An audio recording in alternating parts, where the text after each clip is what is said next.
Istriku masak apa hari ini? Harum banget. Tanya suamiku yang langsung memeluk dari belakang yang tengah memasak. Aku berbalik, mencium tangannya. Ih, mandi dulu sana, asem tahu. Ledaku mendelik. Adek, kan? Suka makan yang asem-asem. Giliran yang asem malah nggak mau. Sahut suamiku mengusik.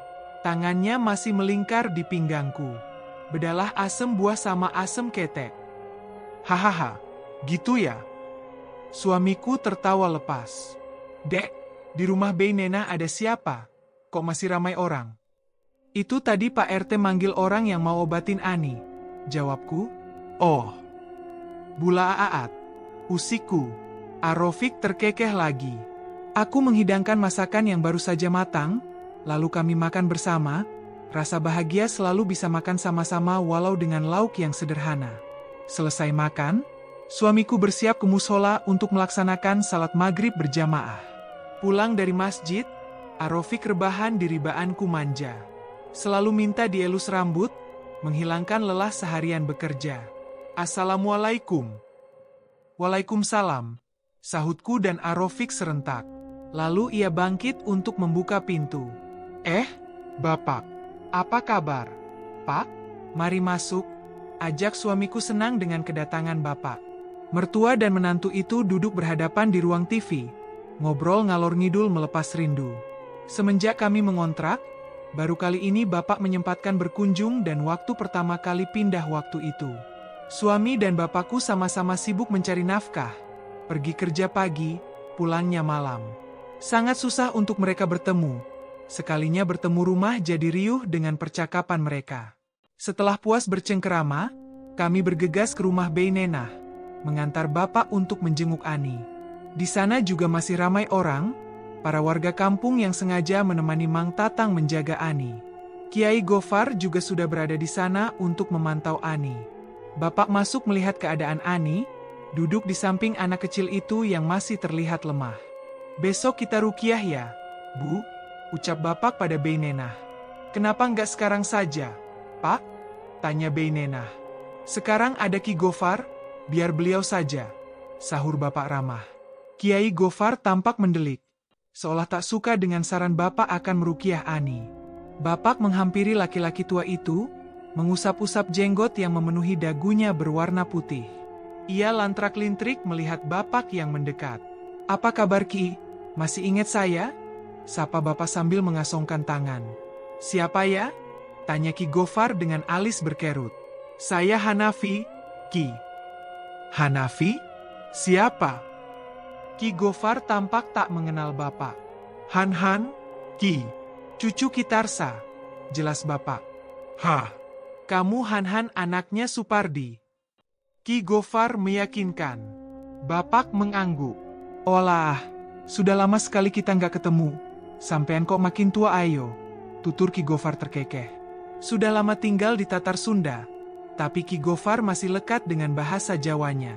Padahal dia pasti tahu, sampean, itu kalau bahasa Sunda artinya kaki.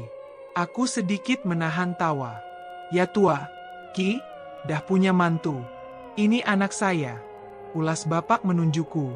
Jadi neng ini buyutnya. Kitarsa toh? Tanyanya sambil menatapku. Iya, Kiai. Aku mengangguk pelan. Ki Gofar ini ternyata murid kakek buyutku. Waktu bapak masih kecil, sering bertemu dengan beliau.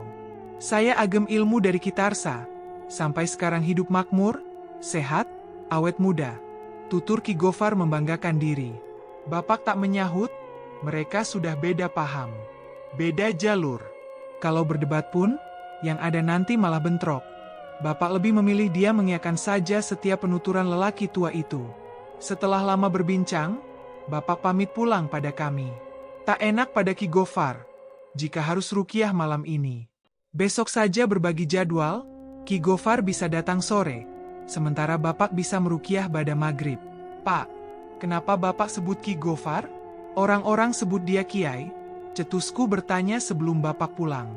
Bapak lebih suka memanggil Aki sama Ki Gofar itu.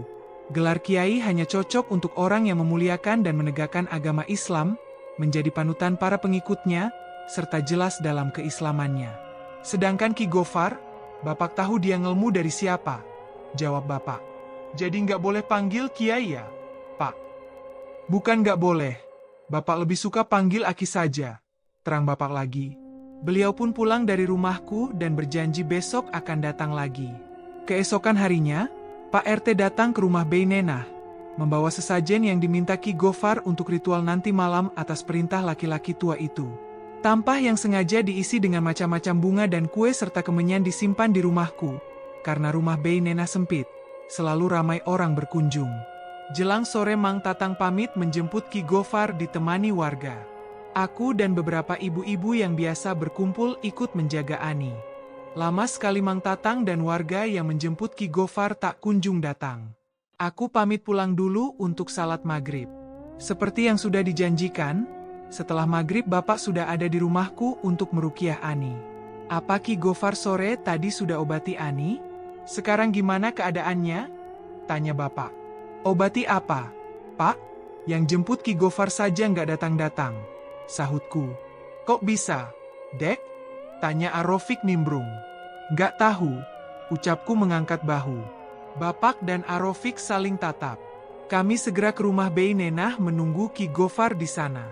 Tak lama, Mang Tatang dan warga akhirnya datang, tapi Ki Gofar tak tampak batang hidungnya. Kiai Gofar nggak bisa datang. Pagi tadi jatuh di kamar mandi. Pecah pembuluh darah, sekarang beliau dirawat di rumah sakit. Katanya stroke. Tadi saya sama yang lain jenguk dulu ke rumah sakit. Makanya lama. Tutur Mang Tatang menjelaskan. Innalillahi. Bapak mengusap wajah. Kami yang berada di rumah Bey Nenah saling bertatapan mendengar kabar tersebut. Kejadiannya begitu mendadak, musibah tiada siapa yang tahu, kita diharuskan waspada dengan selalu berzikir mengingat Sang Halik. Bapak mengambil air wudhu sebelum mulai meruqyah. Neng sama Rofik bawa Al-Quran ya? Pinta Bapak, aku mengangguk. Bu, tolong diganti baju Ani, ucap Bapak pada Bey Nenah. Ani sudah 9 tahun. Anak perempuan usia 9 tahun itu sudah mulai balik, harus mulai ditutup auratnya. Ulas Bapak memberi penjelasan. Bey Nenah mengangguk tanda mengerti. Bey Nenah ke kamar mengambil baju untuk anaknya, lalu melapis baju Ani dengan baju panjang dan menutup kepalanya dengan jilbab. Bapak meminta kami yang hadir turut membawa Al-Quran agar sama-sama mengaji sebanyak-banyaknya. Bismillah. Tangan Bapak memegang kepala Ani, sedangkan Bey Nenah duduk menyandarkan Ani yang terkulai di dadanya. Sewaktu mondok dulu, Bapak sudah terlatih meruqyah orang lain dan meruqyah diri sendiri. Biarpun bukan hafiz Quran 30 juz, tapi Bapak hafal beberapa juz, termasuk untuk meruqyah. Kami yang berada di rumah Bey Nenah mulai membaca Al-Quran ramai-ramai. Bapak mulai meruqyah, membacakan ayat-ayat Al-Quran dengan lantang. Yang awalnya Ani terkulai lemah, tiba-tiba matanya berubah garang. Suara gigi Ani saling bergesek. Tiba-tiba Ani memutar badan ke arah Bapak. Tangan Bapak dicakar, tapi Bapak bergeming. Tangannya kuku berada di kepala gadis itu. Dengan posisi duduk, Ani menendang hingga Bapak terdorong dan terhenyak ke belakang. Cepat kembali ke posisi semula. Ani semakin liar, Bapak hampir kewalahan. Bey Nenah yang sedari tadi memegangi Ani sudah terpental. Ia memilih duduk di dekatku ikut membaca Al-Quran. Ani menjerit-jerit, menendang ke sana kemari. Warga yang mengaji di luar memburu ke dalam untuk memegangi Ani. 5 orang lelaki dewasa memegangi Ani, semua terpental tersungkur. Dari luar datang lagi bantuan Bapak menyerbu Ani sambil terus membaca ayat suci Al-Quran. Menurut Bapak, di badan orang yang disinggahi jin, seperti ada urat menonjol sebesar kelereng. Benda itu melaju cepat ke sana kemari. Itu posisi jin tersebut. Ani yang masih dipegangi banyak orang, meraung-raung, menjerit. Terdengar Ani bicara menggunakan bahasa Jawa, suaranya parau. Nasib kowe kabeh, bakal podho karo si Gofar keparat kui, delokno wae. Kurang lebih yang kudengar seperti itu, silakan koreksi jika penulisan bahasa ada yang salah. Nasib kalian semua akan sama seperti si Gofar keparat itu, lihat saja. Teriak Ani sambil terus minta lepas dengan suara parau. Kami tak putus membaca Al-Quran. Bapak menyasar lengan dan punggung Ani. Setelah merasa menemukan apa yang Bapak cari, langsung Bapak tekan dengan kuat. Ani meraung minta ampun, menjerit minta tolong. Suara ganasnya mulai mereda, berganti menangis mengiba. Bu, tolong. Bu. Sakit minta lepasin. Bu. Sakit. Bei Nenah yang melihat Ani kesakitan berniat menghampiri anaknya sambil sesenggukan. Aku menahan tangan Bei Nenah.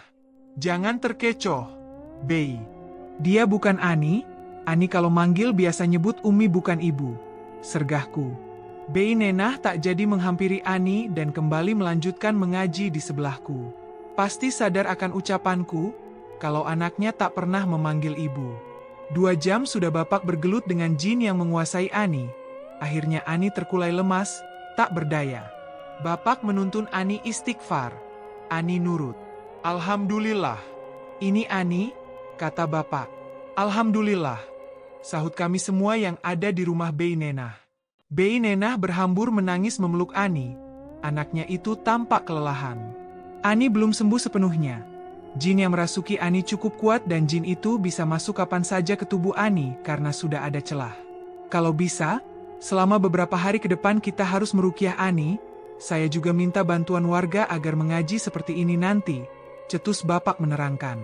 Kami semua menyetujui saran Bapak. Hanya saja aku heran, kenapa jin bisa merasuki Ani? Jin merasuki siapa saja yang menurutnya lemah. Itu sebabnya ajarkan anak-anak kita membaca Al-Quran sejak dini. Bukan hanya kewajiban, itu juga bisa menjadi tameng melindungi diri kita dari gangguan makhluk gaib seperti jin.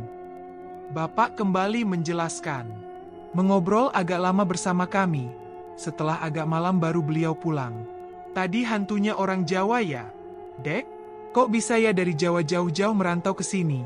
Kira-kira kalau lebaran, mereka mudik nggak? Dek, usik Arofik. Aku tergelak mendengar guyonan suamiku. Ani, ada-ada saja. Masa iya hantu mudik? Coba lihat sini. Arofik mendekap kepalaku dengan kedua tangannya, menatap lekat lalu membuka jilbabku. Apa? Aku memanyunkan bibir setengah mengejek. Kak, secepat kilat ada yang mendarat di bibirku. Ih, iseng deh. Ucapku pura-pura tak suka. Masya Allah, cantik sekali istriku. Dia terus menggodaku. Iya atuh, perempuan MAH semua juga cantik. Mana ada yang ganteng? Kilahku menyembunyikan rasa senang. Besok mungkin lembur lagi. Dek, kalau nggak ada Mang Tatang, nggak bisa pulang. Ucapnya. Tangannya tak mau diam mengelus-elus rambutku yang tak berjilbab.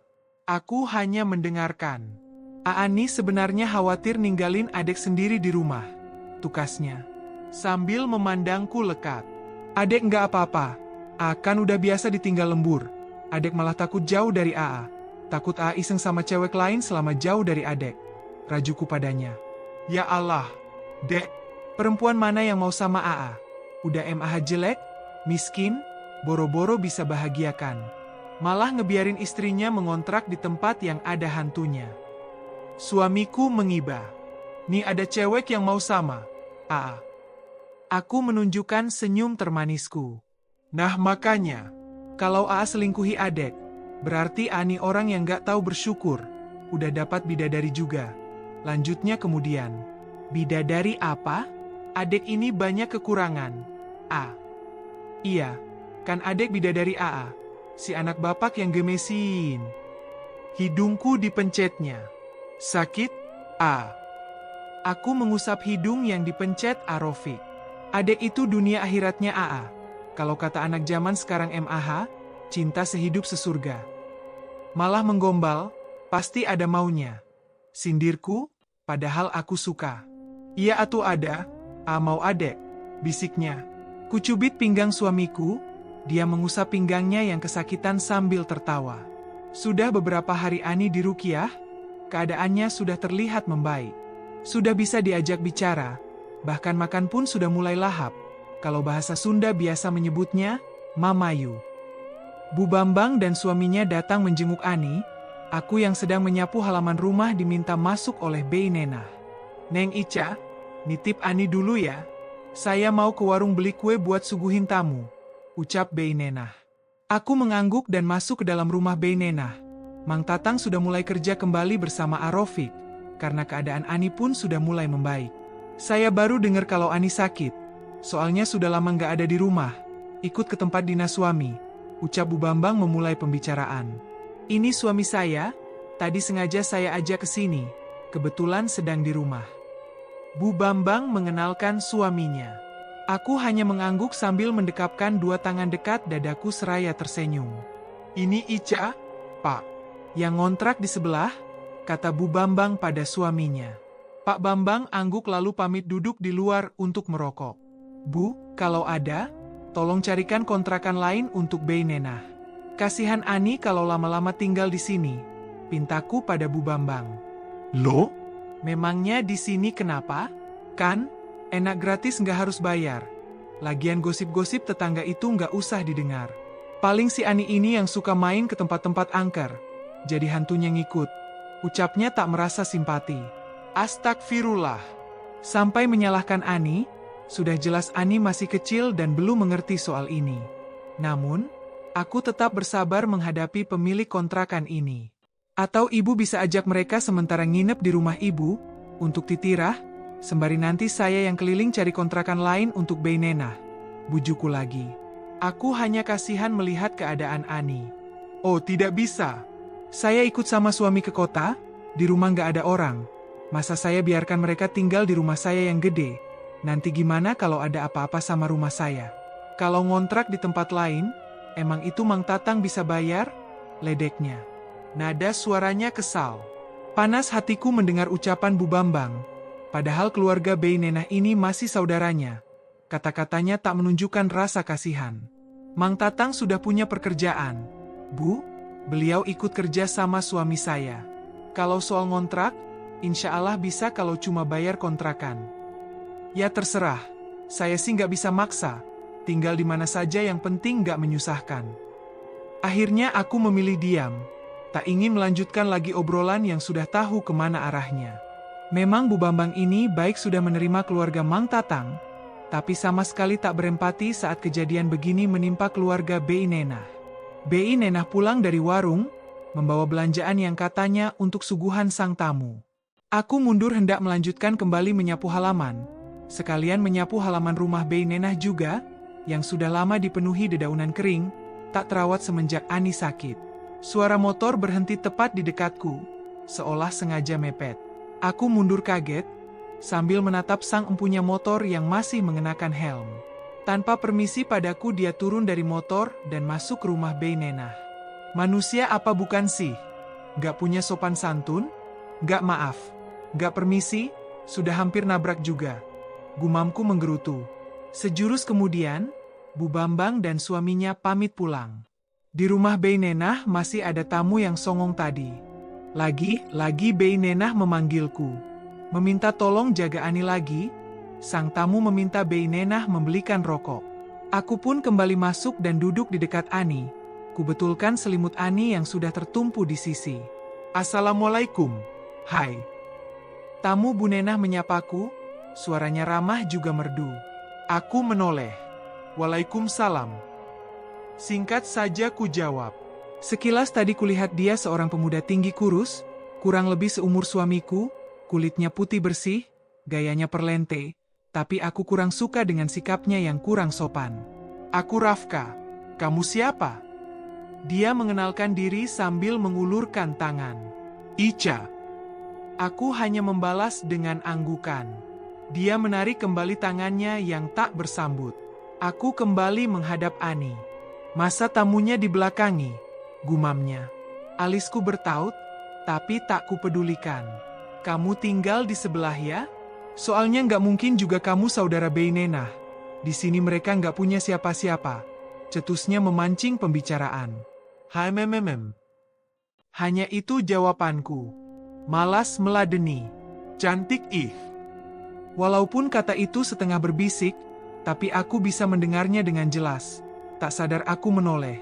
Dia tersenyum. Aku berpaling. Oh iya, aku anaknya Bu Sari. Yang tadi kesini sama bapakku, di kampung ini mamaku biasa dipanggil Bu Bambang. Padahal kan itu nama bapakku. Siapa juga yang tanya, tak tertarik juga. Aku tetap diam tak menyahuti. Kamu betah tinggal di rumah ini? Tanyanya lagi saat tak ada jawaban terhadap obrolan kami. Ham hem doang. Perasaan tadi nggak bisu, celetuknya. Tampaknya dia mulai kesal. Dia melanjutkan. Udah lama tinggal di sini? Tinggal sama siapa? Lagi-lagi dia so akrab. Biarpun tak dipedulikan dia tak menyerah. Baru sebulan lebih, tinggal sama suami. Jawabku datar. Sengaja ku jawab judes. Kupikir dia akan paham dengan jawaban singkatku, bahwa aku tak mau diajak bicara, tapi ternyata tidak. Dia malah meneruskan mengusik. Anehnya judes juga masih aja cantik. Bisiknya lagi. Telingaku gatal mendengar ucapannya yang setengah berbisik itu. Aku mendelik. Dia pura-pura melihat langit-langit, jari-jarinya bermain diketuk-ketuk di lantai. Rasanya ingin segera keluar dari rumah ini. Bei Nenah ke warung rasanya begitu lama. Beberapa menit kemudian Bei Nenah datang. Sebentar ya, Neng Ica. Saya mau bikin dulu kopi buat Nak Rafka. Pinta Bei Nenah. Padahal tadi aku sudah akan pamit keluar. Tak tahan berhadapan dengan orang yang menyebalkan ini. Bei Nenah. Kok nggak bilang di kontrakan ini ada bidadari? Teriaknya pada Bei Nenah yang masih di dapur. Lah, Nak Rafka nggak pernah ada di rumah. Di kota melulu, lagian telat, bidadarinya sudah ada yang punya. Masih pengantin baru itu. Sahut Bei Nenah dari dapur setengah berteriak. Iya, Bei, aku telat. Aku makin tertunduk. Di kota juga, kan banyak bidadari.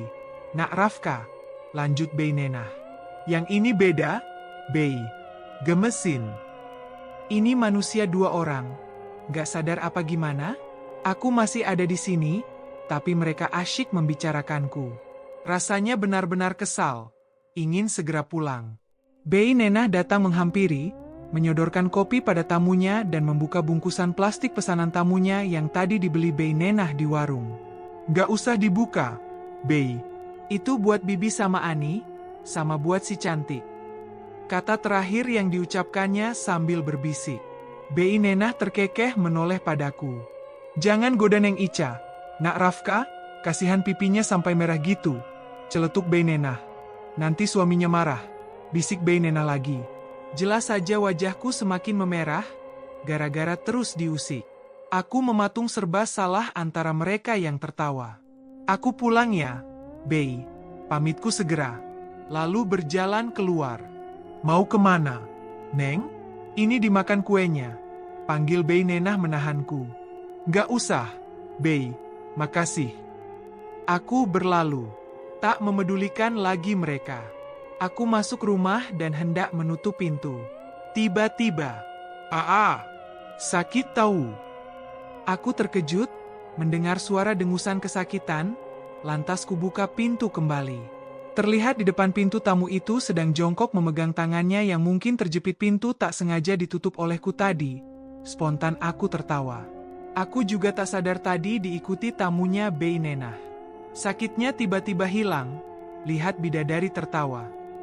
Dia bangkit sambil tersenyum, masih mengusap tangannya yang sakit. Aku kembali masam. Ini rotinya ketinggalan. Nih, buat kamu, ujarnya sembari menyodorkan kantong plastik yang tadi sempat tergeletak di lantai. Yang sakit itu Ani, bukan aku. Gak usah buat Ani saja. Jawabku menolak pemberiannya. Dia memaksa masuk mendekatiku, membuatku mundur beberapa langkah. Mau apa dia? Dia menggantungkan kantong plastik di gagang pintu. Jangan suudzon, cuma mau nyimpen ini, bukan mau ngapa-ngapin, ucapnya terkekeh. Kali ini aku benar-benar kesal. Kamu sudah tahu, kalau aku punya suami, gak baik nyamperin perempuan kayak gini, nanti malah jadi fitnah. Aku nggak mau orang mikir macam-macam. Kita juga belum saling kenal. Nada suaraku cukup lantang kali ini. Wow, bidadari bisa marah juga rupanya. Ejeknya. Masih saja dia meledek. Biarpun aku sudah sangat jengkel. Sudah kenalan tadi, jadi sekarang udah kenal. Sudah sana, pergi, usirku. Mau jenguk orang sakit apa mau gangguin orang? Dasar menyebalkan. Aku kesal pada saudara Bei Nenah yang sikapnya aneh bin kurang ajar ini. Nanti aku harus sering-sering main ke sini nih. Seneng banget ada bidadari multitalenta, bentar cuek, bentar ketawa, bentar judes. Aku langsung menutup pintu, malas melayani. Kalau Arofik tahu, pasti dia marah. Baru saja pintu kututup, tangan pun masih menempel di gagang pintu. Terdengar suara teriakan dari rumah Bei Nenah. Ani! Aku membuka pintu kembali, ternyata sang tamu juga masih mematung di depan pintu rumahku. Kami saling tatap, lalu sama-sama berhambur ke rumah Bei Nenah. Neng Ica Aa, Nak Rafka. Tolong, teriak Bei Nenah. Aku dan tamu Bei Nenah menghampiri. Ani kenapa lagi, Bei? Tanyaku sambil mendekat memegang kaki Ani. Aku tertegun melihat anak Bei Nenah. Tampaknya ia kejang lagi. Gak tahu Neng, tiba-tiba Ani menjerit lalu seperti ini lagi. Suara Bei Nenah mulai terisak. Tangannya memegang tangan anaknya yang terguncang. Bei, sini biar aku yang pegang. Bibi pergi panggil orang, cari bantuan, siapa saja deh pokoknya. Ucap Rafka mengambil alih posisi Bei Nenah. Bei Nenah cepat bangkit lalu keluar mencari pertolongan. Melihat Ani begini, rasanya ingin meminta bantuan bapak. Namun, kalaupun aku meminta orang menjemputnya, pasti bapak tak ada di rumah. Siang begini biasanya bapak masih dagang. Mata Ani tiba-tiba membulat lebar, menendang Rafka yang sedang memegang tangannya. Rafka terpental. Keluhnya kesakitan. Ani menoleh padaku yang ada di dekatnya. Plak! Secepat kilat Ani menampar pipiku, panas rasanya. Tak percaya tenaga anak kecil sekuat itu. Ada rasa asin, ujung bibirku mengeluarkan darah. Belum sempat aku mengelak, Ani menjambak jilbabku dan menariknya. Aku merintih kesakitan, meronta mencoba melepaskan diri. Ini bukan tenaga Ani, tak mungkin anak kecil sekuat ini. Rafka bangun mencoba melepas tangan Ani yang masih menarik jilbabku, jambakannya malah semakin kuat, aku menjerit kesakitan. Rafka membuka paksa jilbabku hingga terlepas dari cengkeraman Ani. Ani memasukkan jilbabku ke mulutnya sambil mengerang dan matanya yang besar menatap marah ke arahku. Sekuat tenaga Rafka memeluk Ani, mengunci tangan dan kakinya. Maaf ya, Ca. Aku terpaksa buka kerudung kamu, kalau nggak nanti kamu tambah sakit. Tapi, kamu beneran cantik, Ca. Biarpun rambut kamu aut-autan, ujar Rafka. Dia tersenyum. Dalam keadaan begini saja dia sempat-sempatnya berkata seperti itu. Memang dasar lelaki menyebalkan. Aku merasa sangat berdosa. Aura terlihat oleh laki-laki bukan muhrim. Salah tingkah, sedangkan kerudung masih digigit Ani. Aku pulang dulu sebentar. Pintaku karena tak mau berlama-lama dia melihat auratku. Tiba-tiba Ani berontak mengguncang badannya. Mengerang ingin lepas dari cengkeraman Rafka. Bei Nenah mana sih? Lama banget, keluh Rafka sambil menatapku. Ya udah, kamu pulang ambil kerudung, Ca. Ani aku pegang. Aku mengangguk menahan sakit di pipi. Warga berdatangan ke rumah Bei Nenah, disusul olehku yang baru salin jilbab. Namun hanya ibu-ibu yang datang. Para bapak belum pulang dari tempat kerja. Semua masuk lalu memegangi Ani agar tak mencelakai orang lain. Gusti Allah, gimana ini? Bei Nenah yang baru datang dari mencari bantuan meraung, bingung harus bagaimana melihat Ani yang tampak semakin beringas. Telungkupkan Ani, Bei, pinta Rafka. Kompak ibu-ibu memutar tubuh Ani agar tengkurap, tapi sulit, tenaga Ani tak sebanding dengan ibu-ibu yang memeganginya. Sekuat tenaga Rafka memaksa Ani tengkurap, tangan dan kaki Ani masih menendang-nendang. Sambil menjerit dan mengerang memekakkan telinga. Rafka menekankan sikutnya di punggung Ani, terdengar dia membaca ayat suci cukup lantang. Di sini kau rupanya, keluar kau, pekik Rafka. Ada rasa kasihan melihat tubuh mungil itu tersiksa sedemikian rupa. Bei Nenah terus saja meraung sampai lupa membaca ayat-ayat suci. Air, Ca. Rafka meminta air padaku, lekas aku bangkit mengambil air segelas. Rafka meminumnya. Dia tertunduk terpejam. Kepala Ani ditegakkan. Wajah Ani disembur oleh Rafka. Argeg. Ani memekik. Keluar kau iblis, bentak Rafka. Ia mencari sesuatu di tubuh Ani, seperti yang Bapak lakukan waktu meruqyah. Nah, ini nih. Rafka menekan kuat bagian tubuh Ani. Keluar enggak? Hah? Ampun, sakit. Ani menjerit. Sakit? Sakit. Mata kau sakit. Celetuk Rafka memaki. Tangannya berjibaku, menekan dan mencari sesuatu. Aku dan ibu-ibu ingin tertawa mendengar ocehan Rafka, tapi berusaha menahan. Tubuh Ani pelan-pelan lunglai. Rafka meminta kami mendudukkan Ani. Kita tuntaskan, gumamnya. Dia memegang punca kepala Ani, memijatnya sambil mulutnya membaca ayat suci. Tangannya turun memijat pundak, ke punggung, terakhir bagian tangan dan kakinya. Umi sakit. Gadis kecil itu terisak. Beinena segera memeluk gadis kecilnya. Ani sudah sadar. Rafka beringsut ke dinding, mengatur napas, tampak lelah berjibaku menaklukkan jin di tubuh Ani. Aku segera ke dapur mengambil air minum untuk Ani dan Rafka. Kembali membawa 2 gelas air, lalu menyodorkan air minum pada Rafka dan memberikan yang 1 gelas lagi pada Beinena. Makasih cantik, bisiknya pelan. Ingin saja kutonjok wajahnya yang sok ganteng itu. Untung saja ada Nak Rafka di sini. Kalau nggak ada, gimana nasib kita? Ucap Beinena yang masih terisak. Memang benar apa yang dikatakan Beinena. Jika tak ada tamunya, entah bagaimana kami bisa menghadapi tenaga Ani yang tak biasa. Apalagi di rumah hanya ada aku dan Beinena yang sama-sama perempuan. Mana mungkin bisa menangani Ani seperti Rafka. Ani sudah tenang, dia tertidur. Warga kembali pulang sambil heboh membicarakan kejadian ini.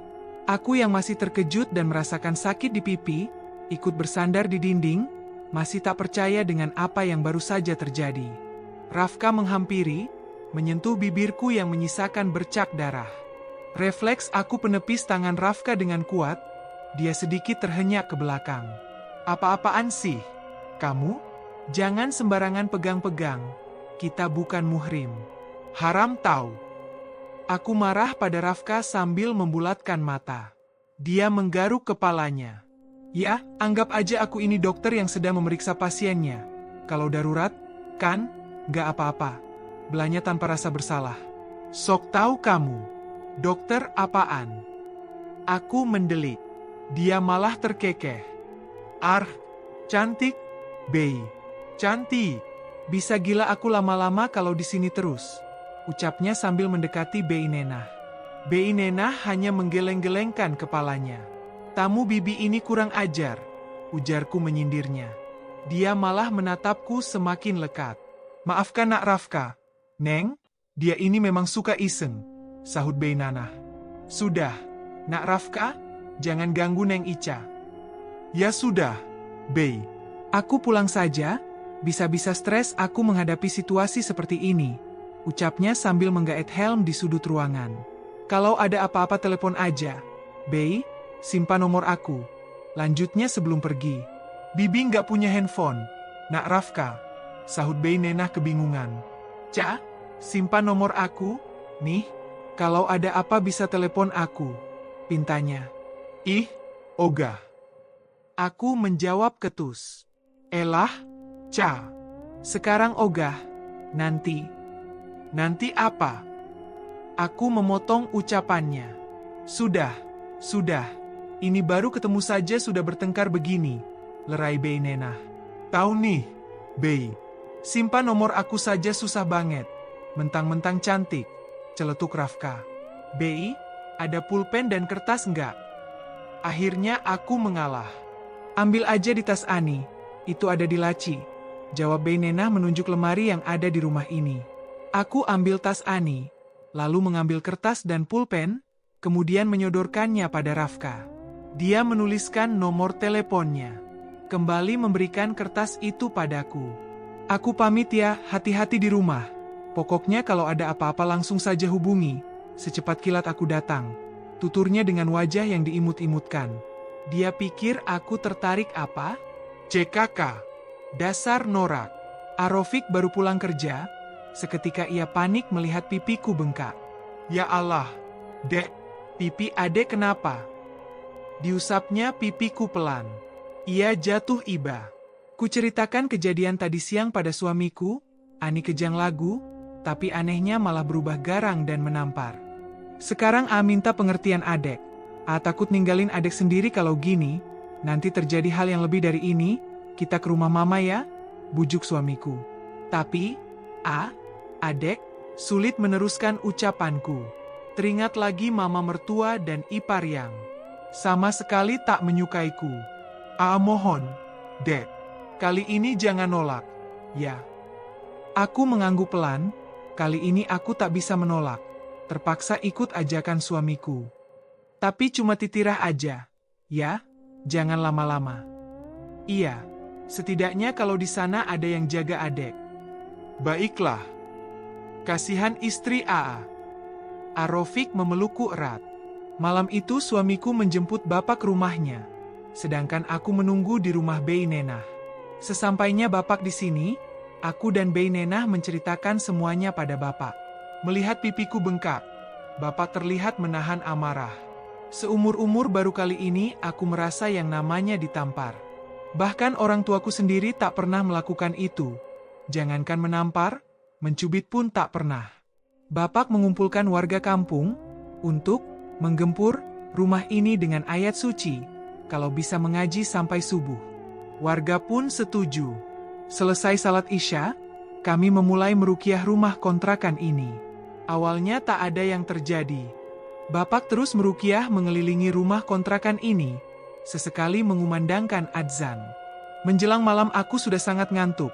Arofik memintaku tidur di pangkuannya. Dia melanjutkan mengaji. Aku terlelap tak kuat menahan kantuk. Praaan. Bag-bag. Fiuh. Seea-aak. Aku tersentak.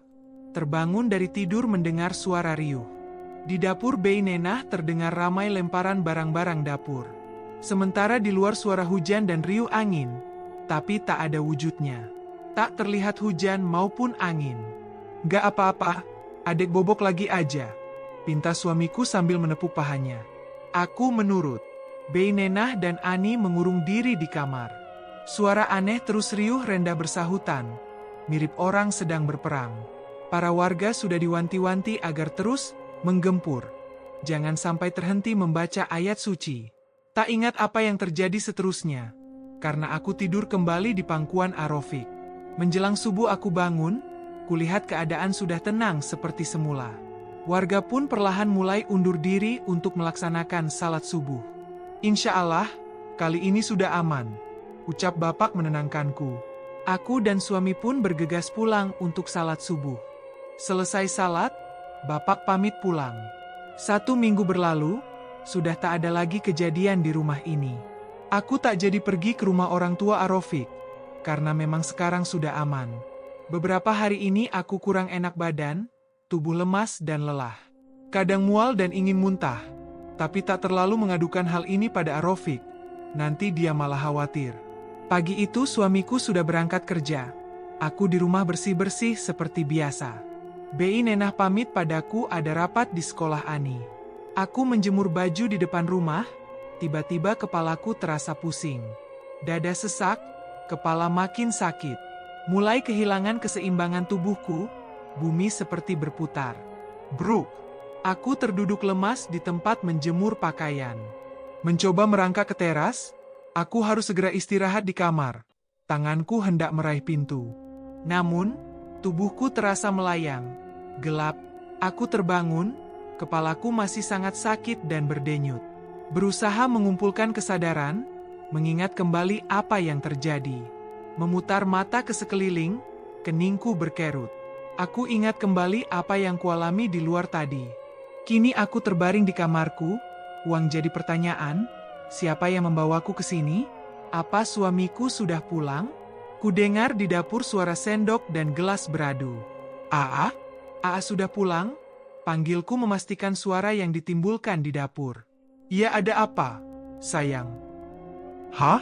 Itu bukan suara suamiku. Kamu siapa? Aku bertanya sedikit takut. Ada orang lain di rumah ini. Seorang laki-laki menyembul dari dapur, masuk ke kamar membawakan minuman berwarna coklat terang. Astagfirullah, ngapain kamu di sini? Aku terkejut dan terperangah. Diminum biar nggak pusing, mumpung masih hangat. Rafka membawa segelas teh hangat sambil menyodorkannya padaku. Sana keluar, kamu kok kurang ajar banget sih masuk ke kamar orang. Gerutuku marah. Dia begitu berani masuk ke kamarku. Ya masuk ke kamar kamulah, kamu yang sakit. Masa harus ke kamar Beinenah? Ucapnya santai tanpa merasa bersalah. Kita ini bukan mahram. Aku tahu. Terus, yang bawa aku ke kamar ini siapa? Aku menatapnya dengan mata membesar. Pak Bupati. Ih, aku tanya baik-baik malah main-main. Aku serius. Tadi itu aku lihat kamu tergeletak di depan rumah. Aku cari Beinenah juga nggak ada. Rumahnya dikunci. Masa aku harus biarkan bidadari dijemur di teras? Nanti gosong. Ya, aku bawa masuklah, terus baringkan di kasur ini, tutur Rafka menjelaskan. Kenapa nggak nunggu Beinenah? Kalau tetangga lihat nanti malah mikir yang bukan-bukan. Kamu itu pingsan, aku cuma menolong, lagian nggak diapa-apain kok. Lanjutnya lagi, mana aku tahu kamu nggak ngapa-ngapain. Aku, kan nggak sadar.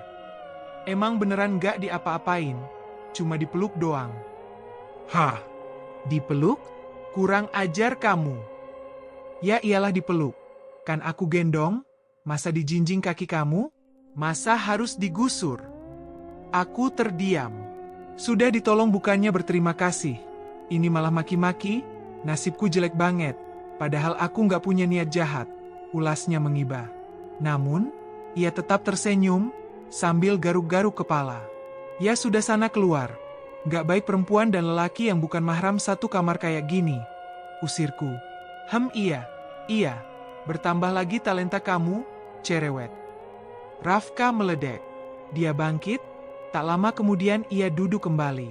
Apalagi? Bentakku. Aku boleh nanya nggak? Tanyanya. Dia memandangku. Nanya apa? Kalau selingkuh sama bini orang, dosanya gede nggak sih? Tanyanya serius. Ya gedelah. Gede banget malah. 100 tahun di neraka. Mau? Jawabku asal.